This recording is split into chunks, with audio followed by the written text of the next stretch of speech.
أحيانا المرء يحصر السعادة بشيء فيبتلى بها. أقرب لك المعنى. إبراهيم عليه السلام وزكريا وهم أنبياء اشتهوا الولد، واضح؟ إبراهيم دعا ربه ليهب الله عز وجل له غلام، فأعطاه إسماعيل، فأمره أن ينحر إسماعيل، واضح؟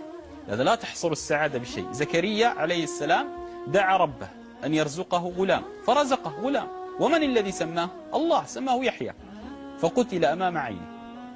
لهذا لا تحصر السعادة بشيء، فأحيانا نحصر السعادة بشيء فنملكها فنبتلى فيها، فنملكها فنبتلى فيها. فهناك ناس والله أنا سعادتي في الوظيفة، فلما تمنح الوظيفة يشعر أنه فقد بيته وزوجته وفقد كل شيء، وأخذ الله منه بقدر ما أعطى.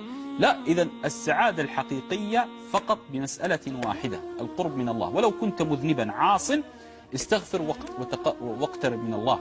لهذا الله عز وجل يقول لزكريا: يا زكريا لو يعلم المدبرون شوقي إليهم، حبي إليهم، هذا المدبر العاصي، فكيف المقبلين عليه؟ لهذا الله عز وجل يقول: من عمل صالحا من ذكر أو أنثى. حتى انظر الحكمة الإلهية، ما قال من رجل أو امرأة، قال من ذكر أو أنثى.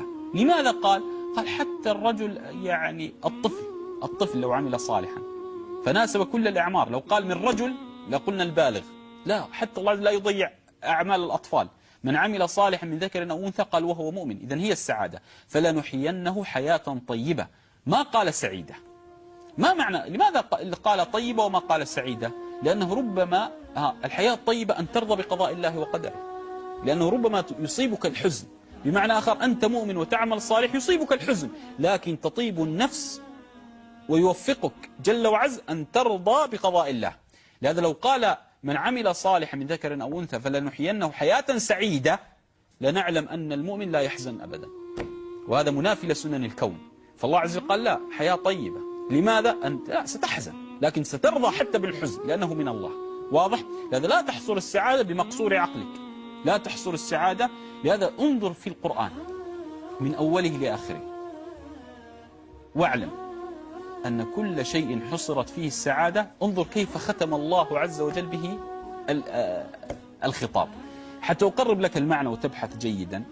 معنى آخر: قارون إنما أوتيت على علم عندي، وقالوا لا تفرح. إذن فرح بماذا؟ بماله. قال تعالى: فخسفنا به وبداره الأرض. فانظر لكل خطاب قرآني عن رجل حصر السعادة بشيء معين، انظر ماذا قال الله في النهاية. القرآن يؤدب.